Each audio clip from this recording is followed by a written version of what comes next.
السلام عليكم ورحمة الله وبركاته.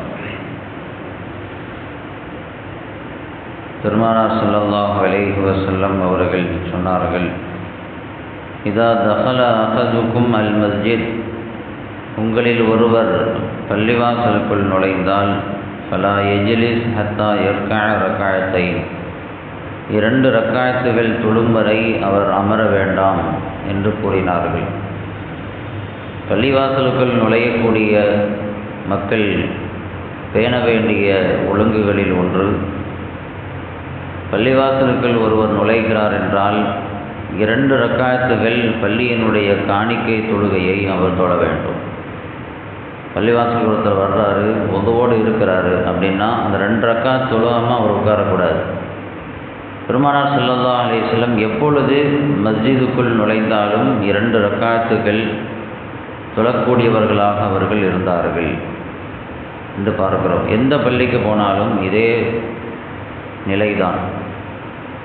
2 ரக்காத் தொழுதுட்டு உட்கார்றது முஸ்தஹப்பு, சுன்னத் என்று இமாம்கள் சொல்கிறார்கள். சில இமாம்கள் அதை வாஜிப் என்றே சொல்கிறார்கள், கட்டாயமாக தொழணும். ஆனால் நுழையும் பொழுதே நமக்கு சுன்னத் தொழுகையினுடைய தொழ வேண்டிய நிலை இருக்குது, அல்லது நேராக ஃபர்து தொழுகைக்கு செல்ல வேண்டிய தேவை இருக்குது அப்படின்னா அதுவே தஹியத்துல் மஸ்ஜிதாக அமைந்துவிடும்.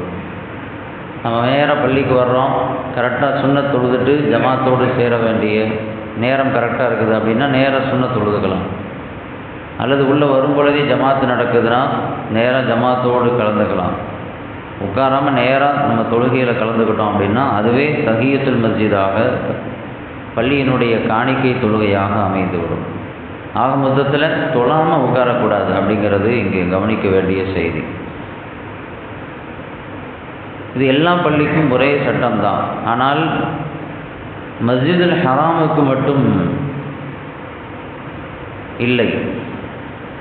மஸ்ஜிதுல் ஹராமுக்கு ஒருவர் செல்கிறார், ஹரம் ஷரீஃபுக்கு, காபத்துல்லா ஷரீஃபுக்கு ஒருவர் அந்த மஸ்ஜிதுக்கு செல்கிறார் அப்படின்னா அங்கே காணிக்கை தொழுகை இல்லை. அந்த மஸ்ஜிதுல் ஹராமை பொறுத்தவரை காணிக்கை தொழுகை அப்படிங்கிறது தவாஃப் தான். அங்கே உள்ள நுழைஞ்சவன் 2 ரக்காத் தொழுகிறதுக்கு நிற்கக்கூடாது. போன உடனே முதல்ல தவாஃப் தான் செய்யணும். அந்த தவாஃப் தான் அந்த மஸ்ஜிதினுடைய காணிக்கை தொழுகை. ஆனால் ஹரம் ஷரீஃபை பொறுத்தவரை தவாஃபை தாண்டி ஒரு முக்கியமான அமல் வேறு எதுவும் இல்லை. தவாஃப் தான் முக்கியமான அமல். அதனால் அது தவாஃபையே காணிக்கையாக மார்க்கம் நமக்கு சொல்லித் தருகிறது. நம்ம பள்ளிக்குள் நுழைந்தவுடன் முதல்ல 2 ரக்காத்து தொழுதரணும். அந்த பள்ளிக்கு நாம் செய்ய வேண்டிய காணிக்கை. ஒருவேளை நம்ம தொழாமல் உட்கார்ந்துட்டா கூட திருப்பி எஞ்சி தொழுகணும் என்ற அளவுக்கு நமக்கு சொல்லித் தரப்பட்டிருக்கிறது. பெருமானார் ஸல்லல்லாஹு அலைஹி வஸல்லம் மிம்பரில் நின்று கொண்டு குத்துபா பிரசங்கம் செய்து கொண்டிருந்தார்கள்.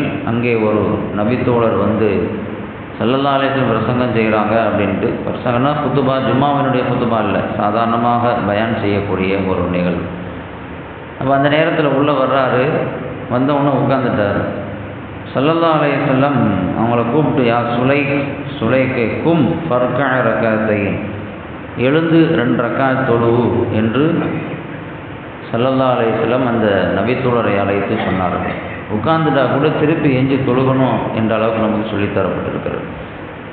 நாம் பள்ளிக்குள்ளே வர்றோம், அங்கே யாரையாவது சந்திக்கிறதுக்கு வர்றோம், அல்லது ஏதாவது ஒரு மஜ்லிஸ் நடக்குது, ஒரு பயான் நிகழ்ச்சி நடக்குது என்றால் கூட முதல்ல தொழுதுட்டு தான் உட்கார சொல்கிறான்.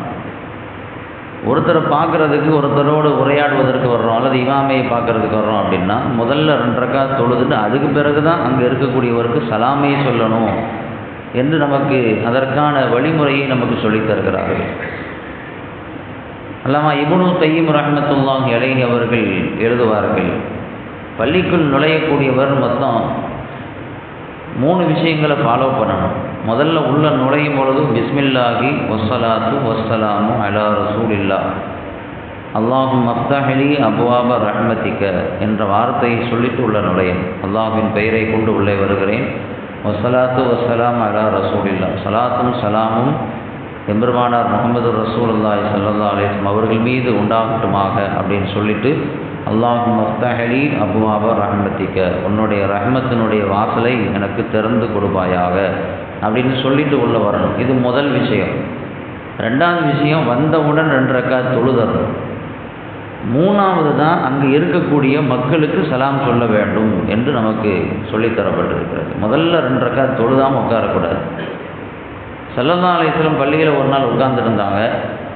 ஒரு மனிதர் வந்தார், கிராமவாசி வந்துட்டு தொழுதார், தக்பீர் கட்டி தொழுதார், வேக வேகமாக தொழுதார். தொழுது முடித்த உடனே பெருமானார் ஸல்லல்லாஹு அலைஹி வஸல்லம் உட்காந்துருக்காங்கன்னு சொன்னோடனே அஸ்ஸலாமு அலைக்கும் அப்படின்னு சொல்லி பெருமானார்ட்ட சலாம் சொன்னார். அவரை கூப்பிட்டு சொன்னாங்க, ஃபர்ஜி ஃபஸல்லி, திரும்பி போய் தொழு அப்படின்னாங்க. அது திரும்பி போய் தொழுதார். மறுபடியும் வந்தார், சலாம் சொன்னார். மறுபடியும் போய் தொழு அப்படின்னாங்க. தொழுது முடிச்சுட்டு மறுபடியும் வந்து சலாம் சொன்னார். திருப்பி போய் தொழு அப்படின்னாங்க. அவரும் திருப்பி போய் தொழுதுகிட்டே இருக்கிறாரு, சலாம் சொல்கிறாரு. தொழுது முடிச்சுட்டு 3 தடவை தொழுது முடிச்சுட்டு கேட்டாங்க, யா ரசூலல்லாஹ், நான் தொழுதுட்டு வர்றேன், திருப்பி தொழுவ சொல்கிறீங்க, என்ன குறை இருக்கிறது அப்படின்னு கேட்டாங்க. அப்போ தான் ஸல்லல்லாஹு அலைஹி வஸல்லம் சொன்னாங்க, நீ தொழக்கூடிய அந்த முறை சரியில்லை, எதையுமே நிதானமாக செய்யலை. தக்பீர் கட்டுற, ருக்குக்கு போகிற, மறுபடியும் டப்புன்னு எஞ்சிக்கிற, டப்புன்னு கீழே போகிற, ஒவ்வொன்றையும் நிதானத்தோடு செய்ய வேண்டும். தக்பீர் கட்டினா நிதானத்தோடு ஃபாத்திஹா சூரா ஓதணும், நிதானத்தோடு சூரா ஓதணும். ருக்குவில் நிதானமாக நின்று எஞ்சிக்கணும். சமையல்லா லிமன் ஹமீதா சொல்லிட்டு டப்புன்னு கீழே போகக்கூடாது, நிதானமாக போகணும். நீ தொழுகை சரியில்லை அப்படின்னு சொல்லி சொன்னாங்க. இந்த ஹதீஸை ஆய்வு செய்யக்கூடிய இமாம்கள் சொல்கிறார்கள், தொழுதுட்டு வந்து சலாம் சொன்ன பொழுது ஸல்லல்லாஹு அலைஹி வஸல்லம் அந்த மனிதரை பார்த்து, நீ உன் தொழுகை தான் சரியில்லைன்னு சொன்னாங்களே தவிர, நீ ஏன் நான் வரும்பொழுது எங்கிட்ட சலாம் சொல்லாமல் போனேன்னு கேட்கல. முதல்ல எங்கிட்ட தானே சலாம் சொல்லணும், சலாம் சொல்லிட்டு தான் தொழுகணும் அப்படின்னு சொல்லலை. இந்த ஹதீஸை வச்சு சொல்கிறாங்க, முதல்ல பள்ளிக்குள் வர்றாங்க அப்படின்னு ஒருத்தர் வர்றாங்க அப்படின்னா, அங்கே யார் இருந்தாலும் முதல்ல 2 ரக்காத் தொழுதுட்டு அதுக்கு பிறகு தான் அவரை சந்திக்கணும், அவர்கிட்ட சலாம் சொல்லணும் அப்படிங்கிறான். ஏன்னா ஒருத்தருக்கு சலாம் சொல்கிறது அவருக்கு நாம் செய்யக்கூடிய காணிக்கை. 2 ரக்காத் தொழுகிறது இறைவனுக்கு செய்யக்கூடிய காணிக்கை. முதல்ல இறைவனுக்கு செய்யக்கூடிய காணிக்கை தான் ஃபஸ்ட்டு, அதற்கு பிறகு தான் சலாம் அப்படின்ற அளவுக்கு நமக்கு சொல்லித்தரப்பட்டிருக்கு. அப்போ அதனால் பள்ளிக்குள் நுழையக்கூடியவர் 2 ரக்காத் தொழாமல் உட்காரக்கூடாது.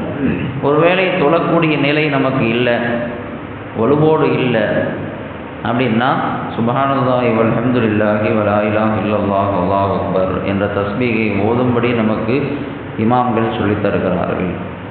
அல்லாஹ் ரப்புல் ஆலமீன் தொழுகையில் பள்ளிவாசல்கள் பேணக்கூடிய ஒவ்வொரு விஷயங்களையும் பேணி நடக்க தௌஃபீக் செய்வானாக. வா ஆகிரு தஅவானா அல்ஹம்துலில்லாஹ்.